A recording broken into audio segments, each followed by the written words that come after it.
Halo semuanya, balik lagi bersama gua Trade Pulse. Jadi di video kali ini gua mau ngasih tahu atau gua mau ngasih info ke kalian tentang update Bitcoin, atau gua akan coba mapping Bitcoin USDT. Nah, jadi gua akan coba mapping apakah Bitcoin akan ke 65.000 atau ke 50.000 atau juga Bitcoin akan ke 12.000. Nah, jadi kita akan coba mapping aja langsung tanpa basa-basi. Untuk kalian yang misalnya nanti punya belum paham, kalian bisa komen di bawah. Dan ingat, kalian harus analisa kembali karena analisa gua itu enggak 100% benar. Oke, kita akan langsung aja ke inti videonya.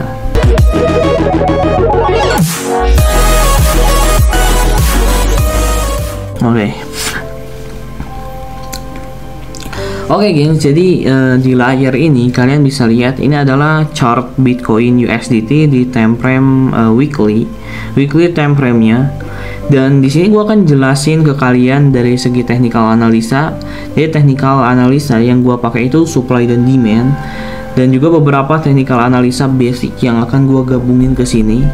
Nah, di sini gua akan jelasin kenapa sih Bitcoin itu ke area sini, kenapa Bitcoin itu ke area situ. Dan juga gua akan coba update beberapa news nantinya untuk Bitcoin, ada news baik atau buruknya. Nah, oke, di sini gua akan coba langsung aja memakai technical analisa, banyak sekali technical analisa. Oke, di sini kita akan sebelum kita trading, kita coba lihat trennya dulu bagaimana. Jadi gua memakai top down analisa atau memakai time frame-nya itu dikecilin gitu, top down analis namanya. Nah, di sini kita lihat trennya bahwa Bitcoin itu dia pernah naik bulan, turun, naik, turun, naik, turun, naik. Nah, sekarang Bitcoin itu berada di fase namanya itu retest. Jadi Bitcoin itu sekarang berada di fase retestment. Jadi retestment itu namanya itu apa ya, ngeretest lah, jadi ngisi bensin dulu lah sebelum melanjutkan perjalanan atau harga yang sesungguhnya. Jadi di sini gua akan coba mapping juga supply dan demand-nya. Ini ada yang namanya FTR atau fail to return-nya dari BTC. Nah, dan di sini ada yang namanya demand. Nah, di sini kebetulan demand di BTC itu dia itu break nggak sih? Iya, dia break ya. Dia emang nggak break lah, dia cuman fake out doang. Tapi di sini dia Bitcoin itu tertahan di area demand, dan di sini juga ada demandnya ya. Nah, ini demand yang paling sangat kuat di area 12.000 dan 10.000. Ini areanya. Nah, ini area Bitcoin yang sangat kuat.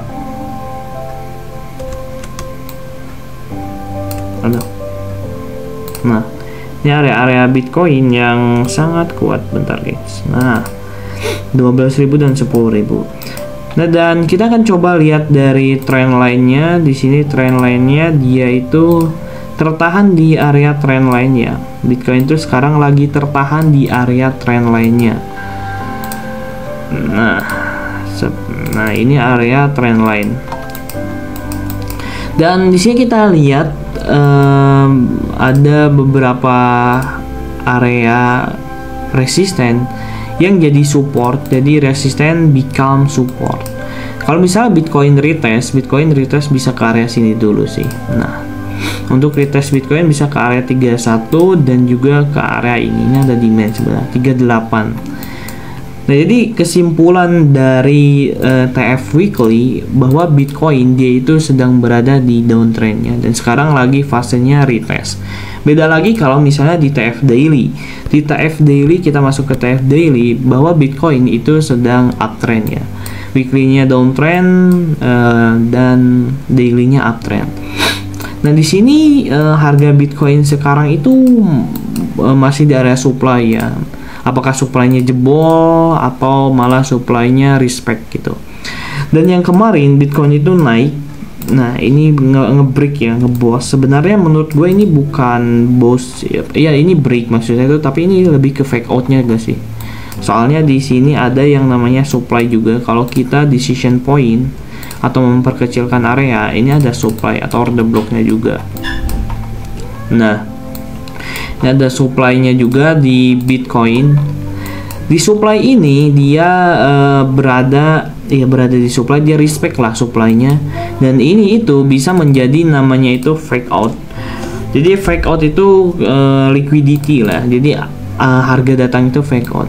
Nah kalau misalnya ini emang benar, emang benar tertahan supply-nya, Bitcoin itu wajibnya itu ke area ini dulu sih, ke area 343 untuk dia retest. Kalau emang area supply ini sudah benar-benar di respect gitu, dan retestnya ke area 38343. Nah di sini kalau misalnya harga itu dia cenderung lagi apa, ini lagi ini apa namanya tuh, lagi sideways.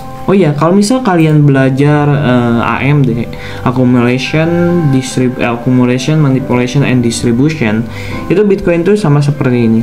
Ini fase accumulationnya, dan ini fase apa namanya tuh, fase manipulationnya, ini fase manipulationnya, dan ini fase distributionnya. Harusnya gini untuk Bitcoin. Ini di AMD ya, kalau misal kalian belajar AMD kalian paham. Nah kita lihat di 4H. Jadi pandangan gua di Bitcoin itu dia bakal retest dulu lah ke area bawah sampai sini. Tapi di sini juga ada supply di atasnya yang tadi di daily. Bentar, kita lihat di daily tadi itu ada supply kalau nggak salah. Di daily Bitcoin dia itu ada supply juga di area 50.000 rupiah, di area 50.000 USD dia ada supply di sini. Jadi takutnya tuh gini gengs, Bitcoin ini sekarang itu banyak orang yang sell di sini. Tapi takutnya itu dia bisa masuk ke area 50k dulu.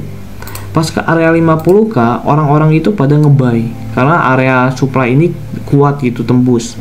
Jadi orang-orang itu pada ngebuy, pas di area sini baru dia di HK langsung jebret. Bisa aja gitu. Itu untuk pandangan gua ya.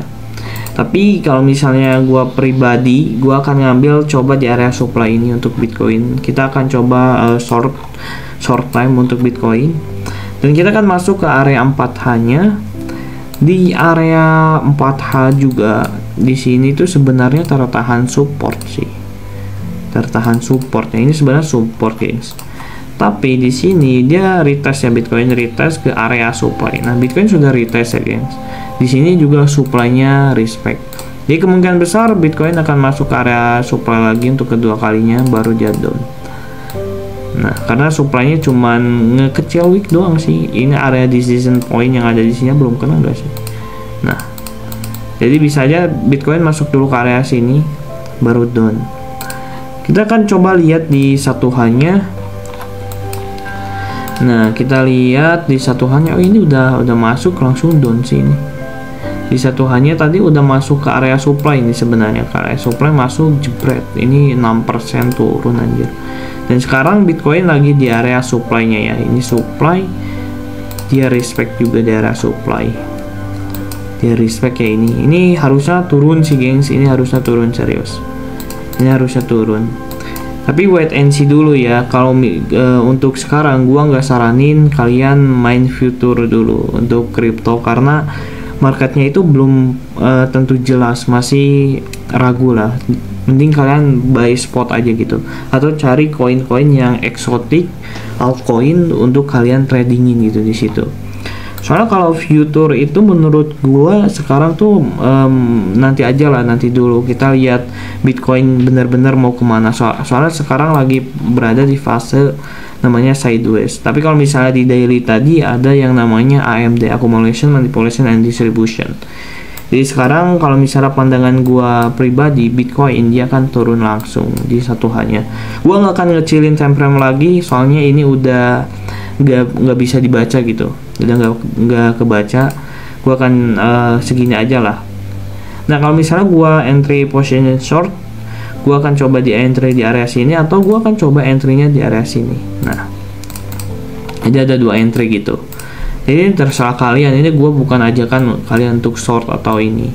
Kalian bisa namanya itu analisa kembali, karena analisa ini gak ada 100% gitu. Nah, di sini kalian bisa lihat kalau misalnya untuk kalian yang mau short ini TP-nya masih jauh, bisa di area sini. Ini terserah kalian mau TP di mana. ya di sini aja cukup sih sebenarnya nih, di area sini. Ini support juga sebenarnya, di area support juga ya cukup lah, di area segini lah cukup 1/2 SL yang segini atau 1/3 lah untuk kalian yang mau short. Tapi gua nggak ngajak kalian untuk short sih sebenarnya, wait and see dulu lah, intinya enaknya wait and see dulu. Nah untuk fundamentalnya dari Bitcoin tanggal 10 Januari itu kalau nggak salah ada ETF itu di approve atau enggak itu nggak tahu ya, tapi banyak yang memperkirakan bahwa ETF Bitcoin itu akan di approve gitu. Soalnya Bitcoin itu pernah di approve untuk ETF futurnya gitu.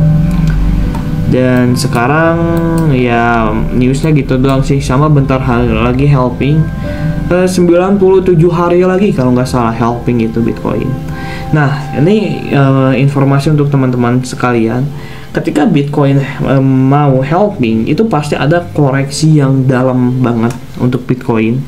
Itu pas tahun-tahun kemarin, 4 tahun ke belakang itu sebelum halving ada koreksi yang dalam dulu. Nah harusnya ini ada koreksi dalam dulu sih ke area 30 atau ya ke area 38 atau 31 sih. Tapi semoga aja Bitcoin ke area 12.000, amin. Biar gue bisa share rekannya. Ya oke, segitu aja teman-teman semuanya. Thank you so much udah nonton. Semoga video-video ini bermanfaat untuk kalian. And udah segitu aja. Kalau misalnya kalian ada yang gak ngerti, kalian bisa komen di bawah. Thank you semuanya and bye bye.